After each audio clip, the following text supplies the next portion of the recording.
Նախ ժամկետային զինծառայողների թվի հնարավոր ավելացման մասով, եթե մարդիկ գալիս են գումարը վճարում են 24 միլիոն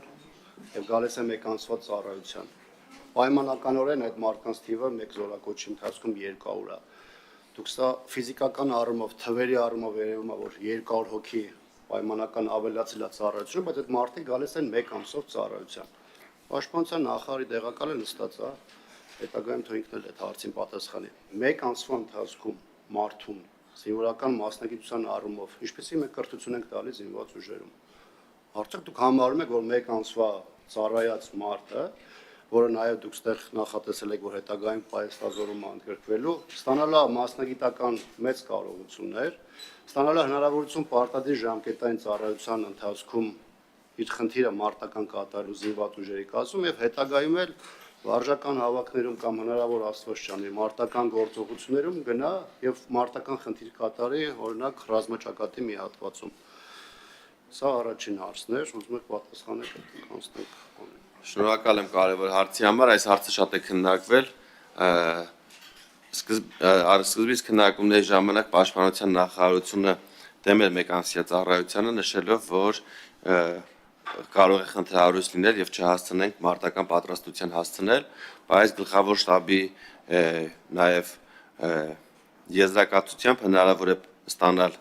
եւ այդ դասընթացները կազմակերպել այնպես, որպեսզի դա տեղի ունենա մեկ ամսյա ժամկետում։ Նշեմ, որ արդեն ունենք մոտ 30 քաղաքացի, ովքեր որ 27-ից 37 տարեկան հասակում ծառայել են մեկ ամիս ժամկետով, նրանք ծառայությունը անցել են ուսումնական զորամասում եւ ոչ բոլորի հետ միասին, նրանք արագացված ընթացակարգով են անցել պարտադիր զինվորական ծառայությունը եւ այդ մեկ ամիսը չեն այդ մեկ ամսի ընթացքում միայն չեն սովորել այն ինչ սովորում են այլ զորամասերում, նրանք սովորել են զինված ուժերում ծառայելու կանոնները, զինատեսակներից ակտիվ օգտվելու եւ տիրապետելու հմտություններ եւ նաեւ զինվորական երթուղ տալով մտել են մեր ակտիվ ռեզերվի մեջ։ Նշեմ, որ այսպիսի փորձ կա նաեւ աշխարհում, դուք վստահ եմ գիտեք կամ հարցազրույցներում տեսել եք, որ Թուրքիայում կա նման օրինակ 21 օրյա ծառայություն, 30 օրյա ծառայություն կա Հունաստանում եւ 35 օրյա ծառայություն կա Ղազախստանում եւ այսօր էլ մեր 25 օրյա հավաքները մենք ինչ տրամաբանությամբ ենք կազմակերպում 25 օրյա հավաքների մասնակիցները 10 օր անցնում են մարտական պատրաստություն, որից հետո 15 օր մարտական հերթապահություն են իրականացնում, նրանց մեծամասնությունը տարիներով զինված ուժերում չի եղել եւ մոռացած է լինում ծառայության կանոնները 10 օրյա ժամկետում մենք կարողանում ենք նրանց պատրաստել եւ տանել դիրքային ծառայության իսկ 30 օրյա ժամկետը լի բավարար է որպեսզի մենք նրանց լրացնենք եւ ավել պահելը ըստ էության միայն ավել ծախսեր է առաջացնելու քանի որ ամեն զինծառայողի մասով օրական մոտ 3200 դրամ սննդի գումար ենք մենք ծախսում չհաշված մյուս բոլոր ծախսերը Պարոն Աբրամյան, էլի հարց կա խնդրեմ Նախ սրա հետ կապված, եթե իրականում մեկ ամսում զինված ուժերի գլխավոր շտաբը նման գնահատական է տվել, որ հնարավոր է մասնագիտացում որևէ մարդու տրամադրել, ապա ես խիստ կասկածում եմ եւ որևէ ձևով հիմնավոր չեմ համարում, սա մեկ։ Երկրորդը ճարեք չմոռանանք, որ այսօր էլ զինված ուժերում նախնական այդ պատրաստությունը, որտեղ անցնում են նորակոչիկները, դա 6 ամսյա պլան է, որը միգուցե կարող է խտացվել դառնալ 3.5 կամ 4 ամիս, բայց կներեք մեկ ամսվա ընթացքում մարդուն ռազմական մասնագիտացում տալ հրաձիգից հրետանավոր կամ մեկ այլ մասնագիտությամբ ստեղ պարզապես հնարավոր չէ։ Իդեպ այլ օրինակներ այլ երկրների, որոնք նաև նախագծի հիմնավորման մեջ եք ներկայացրել, դրանք որևէ ձևի իրենց հիմքային առումով համեմատելի չեն։ Օրինակ գրավչության տեսանկյունից, երբ որ դուք խոսում եք եւ օրինակ եք բերում Թուրքիայի օրինակը,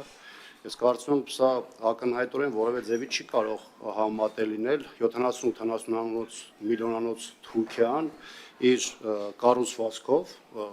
եւ Հայաստանի Հանրապետությունը իր ժողովրդագրական վիճակով, առկա սպառնալիքներով, տնտեսական հնարավորությունով եւ այլն, այսինքն համեմատությունն էլ, որը նաեւ նոր դուք արեցիք եւ նաեւ ներկայացված է ձեր նախագծում, հիմքային առումով որևէ հնարավորություն չի տալիս այս հարցը բերել եւ վերլուծության կամ ուսումնասիրության դաշտ ենթարկել։ Երկրորդ հարցադրումը, որը պետք է ասեմ, վերաբերում է կոռուպցիոն հնարավոր ռիսկերին։ Տեսեք, մեծ առումով կոռուպցիոն ռիսկերի եւ սողանցների փակման մասին գրեթե որևէ բան չասվեց։ Այնտեղ մի քանի դետալ ասվեց այդ հիվանդությունների հետ կապված, ես ինքս համարում եմ, որ այդ հիվանդությունների ցանկը եւ վերանայման կարիք ունի եւ այնտեղ կային նաեւ հիվանդությունների տեսակներ, որոնք կարելի է որոշակի վերլուծության ենթարկել, նաեւ զինված ուժերում այդ մարդկանց ներգրավվածությունը ապահովել տարբեր ուղղություններով։ Բայց այստեղ խնդիրը այլ բանի մեջ է։ Պայմանականորեն մարդը նայում է եւ տեսնում է, որ պետությունը 24 միլիոն է սահմանել իր որդու ծառայությունը ընդամենը 1 ամսով կազմակերպելու համար։ Այն հիմնական կոռուպցիոն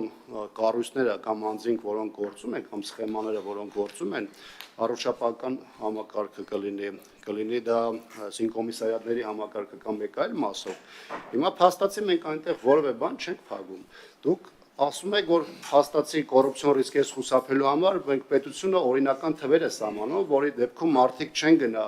ոչ օրինական միջոցներով այլ մարդկանց տալու եւ գան պետական բյուջե կմուծեն։ Բայց եթե դուք 24 միլիոն եք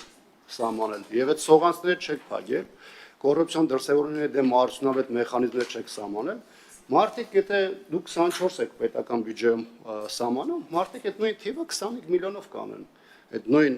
սև շուկայում 15 միլիոնով կանեն, 10 միլիոնով կանեն, հատկապես հաշվի առնելով, որ դրանով իսկ սև շուկայով գնալու ճանապարհով նաև իրենց տղաներին ազատում են պահեստազորում հետագայում գտնվելու եւ հնարավոր ռազմական գործողություններում մասնակցելու առումով։ Այսինքն այս տեսանկյունից դուք չեք տեսնում, որ այս կամ չեք կարծում, որ այստեղ այս խնդիրը դուք չլուծելով ավելի մեծ թվով խնդիրներ կարող եք ստեղծել այս սև շուկայում եւ սև շուկայով անցնող այս մարդկանց թիվը կտրուկ մեծանալու հնարավորություն եք ստեղծելու։ Պարոն Աբրահամյան, միջև սև շուկային անցնելը սպիտակը մի հատ տեսնենք։ Ինչի կբերի, որտեղ դրանք, բան չասեցի, հարցը դուք հստակ ձևակերպեցիք։ Շատ ճիշտ հարց եք տալիս։ Շատ կարևոր է, որպեսզի մենք այն ճանապարհները, այն սովանցները, որոնք առկա են, բոլորը փակենք։ Առաջի սողանցքը դա քաղաքացիությունից հրաժարվելն է, որը մենք փակում ենք նախագծով, սահմանելով 15 միլիոն դրամ տուրք։ Երկրորդ սողանցքը առողջական խնդիրներն են, որոնք մենք արդեն փակել ենք եւ այս պայմաններ ունենք 5 մասնագիտական խմբեր ըստ հիվանդությունների, աչքի, նյարդային խնդիրների, ուռուցքների հետ կապված հիվանդությունների եւ 2 այլ մասնագիտական խմբեր, որոնք այսօր ակտիվ աշխատում են հիվանդությունների ցանկը փոփոխելու եւ լավարկելու ուղղությամբ։ Հաջորդ քայլը, որով խուսափում են քաղաքացիները, Սահմանային տարիքի լրանալով վաղեմության ժամկետը անցնելն է կամ 27 տարին անցնելը, որը մենք լուծում ենք սահմանային տարիքը բարձրացնելով 27-ից դարձնելով 32, մյուսը, ինչպես նշեցի,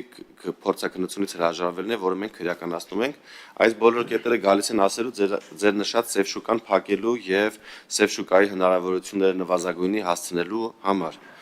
Իսկ ինչ վերաբերվում է Թուրքիայի փորձին, ինչու եմ բերում Թուրքիայի օրինակը, Թուրքիան Հայաստանի նման ունի մեծ սփյուռք Եվ այս ընթացքում քննարկումների ժամանակ ինձ իմ ընկերները օրինակ Եվրոպայից զանգում են եւ ասում են, որ Թուրքիայում իրենց ծանոթները 19 տարին երբ լռանում է, վերադառնում են Թուրքիա, անցնում են պարտադիր զինվորական ծառայություն 21 օրյա ժամկետով, վճարելով մեր գումարով մոտ 3 միլիոն դրամ եւ հպարտ վերադառնում են իրենց Եվրոպայի բնակության վայրերը, նշելով, որ իրենց պարտք իրենց երկրի նկատմամբ կատարել են եւ ծառայել են իրենց երկրի զինված ուժերում, հետագայում նրանց կապը չի կտրվում Թուրքիայի հետ, նրանք անարգել կարողանում են գնալ Թուրքիա եւ վերադառնալ իրենց մշտական բնակության երկրները։ Իսկ ինչ է տեղի ունենում ազգությամբ հայերի մոտ,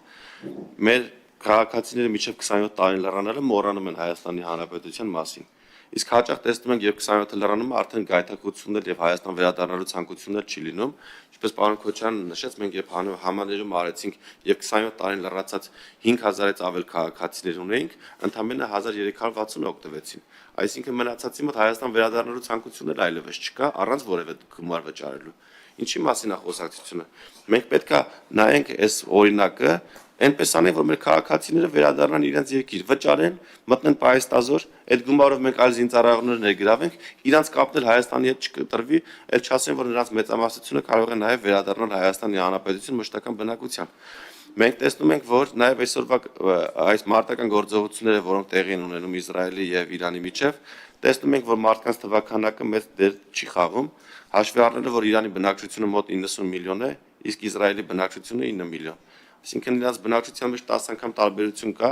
բայց մարտական գործողությունների, ինչպես տեսնում եք, կենթանի ուժը չի մասնակցում եւ վերջին 30 տարիներին չի մասնակցել, հաշվի առնելով նաեւ տեխնոլոգիաները եւ երկրների միջև հեռավորությունը։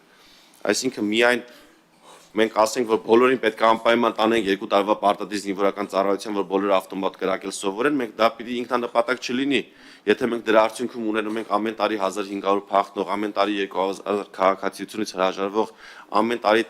մոտ 10000 առողջական թղթերով կամ այլ ճանապարհներով խուսափողներ, մենք պետք է հետևություն անենք։ Հասկանանք մեզ ինչա պետք։ Պետք է բոլորից ստիպենք, որ տանենք պարտադիր զինվորական ծառայության 2 տարի ժամկետով, որ ինչ դառնա, որ ավտոմատով կրակեն եւ մենք մեծ բանակ ունենանք, որը տեսնում ենք, որ վերջի մարտական գործողությունները, որ տեղի են ունեցել Հայաստանի եւ Ադրբեջանի միջեւ 2022 թվականի սեպտեմբերին, կենթանիուս չի մասնակցել մարտական գործողություններին։